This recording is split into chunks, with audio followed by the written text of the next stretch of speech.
The crowd doesn't see it yet, but Lance Corporal Matthews does, and that difference will define everything in the next 11 minutes.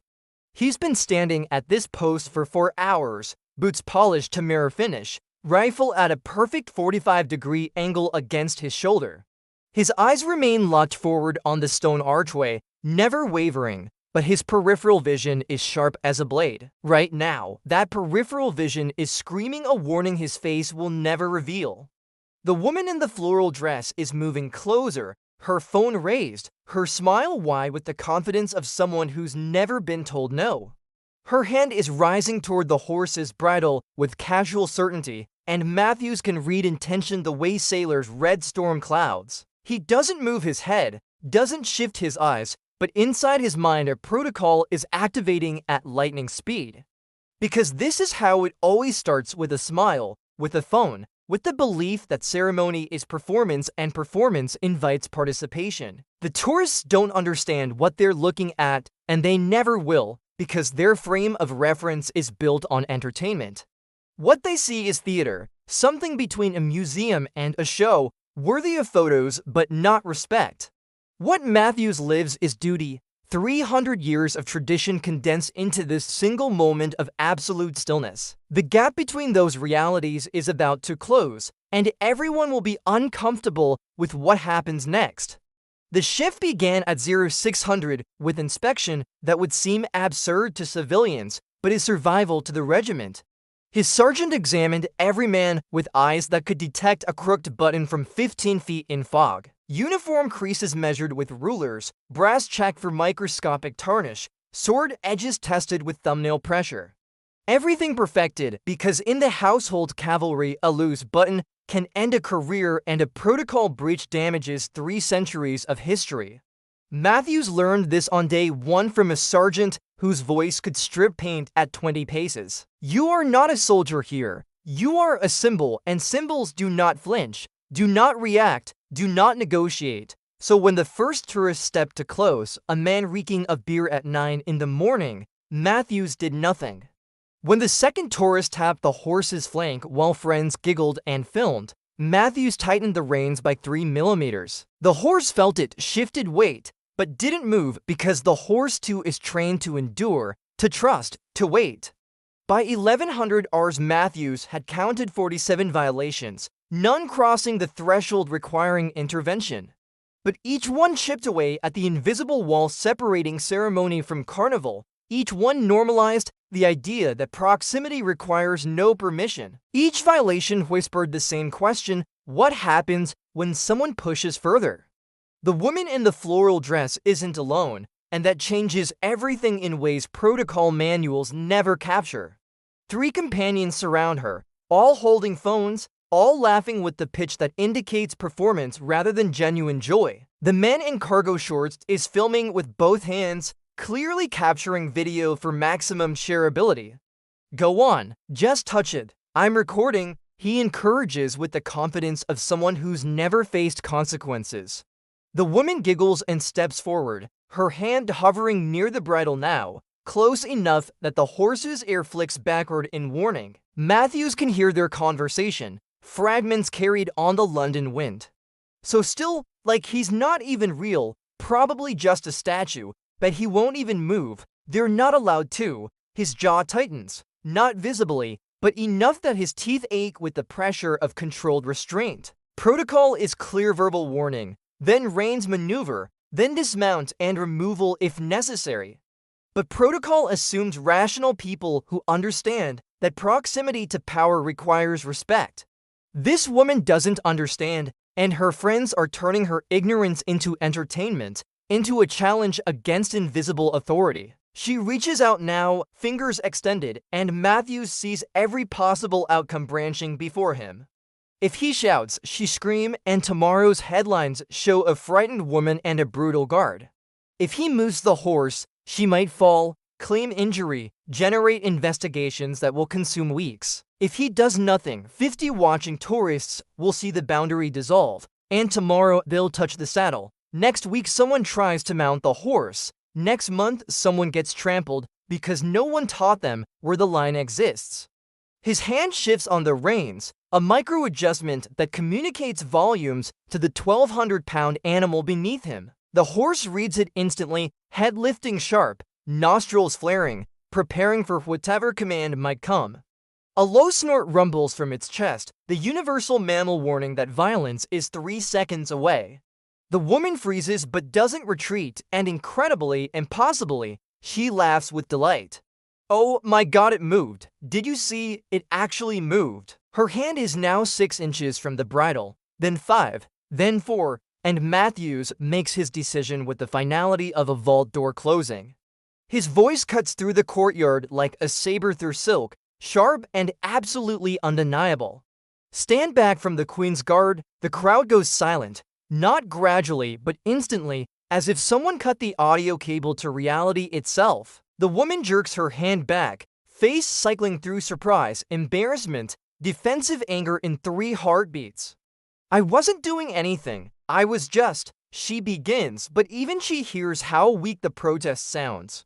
Stand back, Matthews repeats, and there's no negotiation in those syllables, no invitation to debate. He doesn't look at her, doesn't turn his head even a fraction, his gaze remaining locked forward as if she doesn't exist. But his voice carries authority that has nothing to do with volume and everything to do with 3 centuries of unbroken tradition. The woman stumbles backward 3 steps, nearly tripping, catching herself on her companion's arm before she falls completely. Her friends lower their phones, the entertainment value suddenly complicated by the reality that consequences might actually exist. The courtyard holds its breath, hundreds of people frozen mid-action, waiting to see what happens next.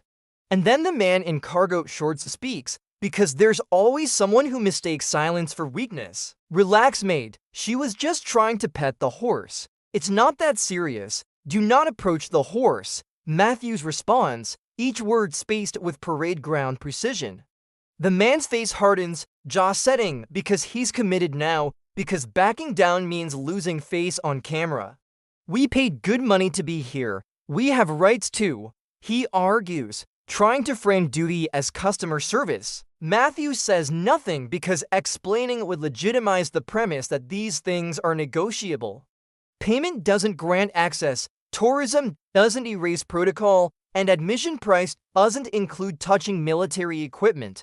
The silence stretches across 10 seconds, 15, 20, becoming more powerful as everyone waits for someone to break. The crowd pulls out phones again, but now they're filming the confrontation itself, because conflict always draws more viewers than ceremony. This is where duty meets spectacle, where refusal to engage becomes its own story. The man steps forward, not toward the horse but toward Matthews, closing distance in a way that reads as threat. Are you even listening to me? He demands, voice rising, trying to provoke response that will justify his escalation. The horse shifts, ears pinned flat back, 1,200 pounds of muzzle coiling for defensive action. Matthews feels every tremor, processes every signal, and makes his choice within the boundaries regulation allows. He doesn't dismount, doesn't leave his post, doesn't give ground in any way that signals retreat.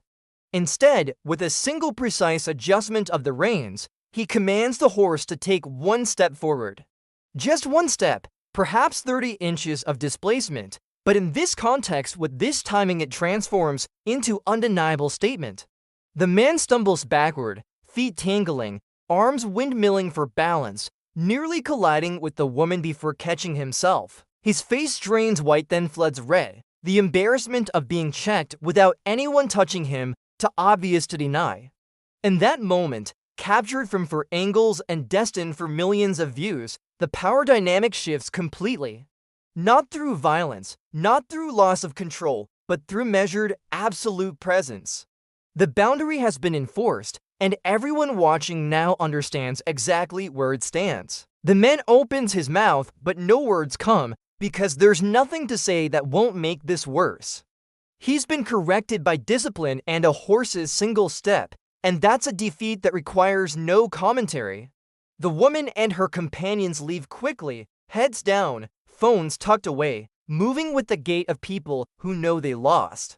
The crowd disperses slightly, but doesn't leave, because they're watching now for different reasons than ceremony. They want to see if anyone else will test the line, want to see what the guard does next. Matthews returns to stillness, reins level, posture perfect, expression revealing nothing.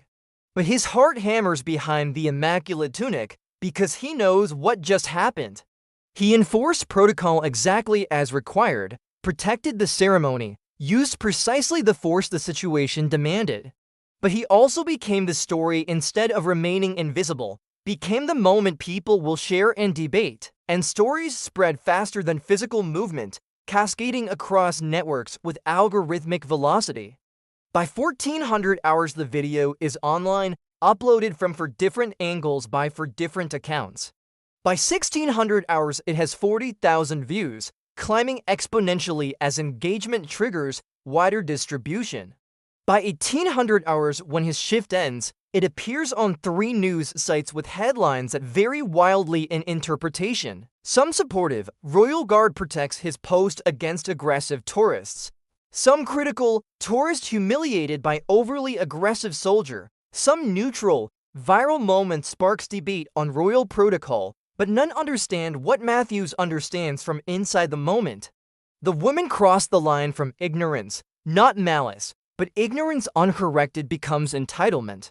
Entitlement becomes danger near animals and crowds and weapons, and danger becomes catastrophe. The choice was never between kindness and cruelty, but between small harm now or great harm later. Matthews made the call regulation empowered him to make, and he'd make it again tomorrow. The shift ends at 1800 exactly, and Matthews dismounts with practiced efficiency. He hands reins to the stable officer, walks to barracks through corridors smelling of old stone and older tradition. His sergeant waits in the preparation room, arms crossed, expression unreadable. Saw the video, the sergeant says without preamble. Matthews nods once, you did it right. Matthews nods again. But you know how this goes. He does know, has watched this pattern play out with other guards who had their viral moments. Tomorrow there will be briefing, formal review, discussion of optics versus protocol. Someone will suggest softer language, more barriers, maybe ending mounted duty altogether. None of it will change the fundamental problem that ceremony requires proximity. Proximity invites familiarity, and familiarity erodes respect. The only thing standing between order and chaos is the willingness to say no, firmly, immediately, without apology. Matthews showers, changes to civilian clothes, walks to the pub 3 blocks away where the bartender knows his order. He sits in the corner with his back to the wall, nursing a pint while the television shows his clip between weather and sports. A commentator debates whether he overreacted, whether tourists deserve better treatment, whether the response was proportionate. Matthews watches without reacting, because reaction is content. Reaction feeds the cycle that wants to remake professional decision into personal drama. Silence is discipline, and discipline is the only thing that survives when all the commentary fades into archived irrelevance. The next morning Matthews is back at his post at 0600, same uniform, same horse, same courtyard. But the crowd is different, changed in ways that justify everything that happened yesterday. They keep distance, maintain buffer zones, take photos from positions that don't require correction. When a child breaks free and runs forward, the parent lunges immediately, catching them mid-stride. Don't get too close. Remember the video, the parent says, using yesterday as teaching moment. The boundary has been redrawn, not with paint or rope, but with proof that the line exists and will be defended. And Matthews permits himself one flicker of quiet satisfaction, not pride or triumph, just knowledge that the line held. Because someone was willing to stand in the gap, to be the villain in a stranger's video, to say no and mean it. The sun climbs over London, burning through morning fog, illuminating stone walls that have witnessed centuries of ceremony. Tourists keep coming by the thousands, phones raised, eager for memories they can share. And Lance Corporal Matthews stands perfectly still, eyes forward, rifle angled at 45 degrees. Silent, unmoved, unmoving, a symbol that does not negotiate. A line that does not bend, a guard who never crossed.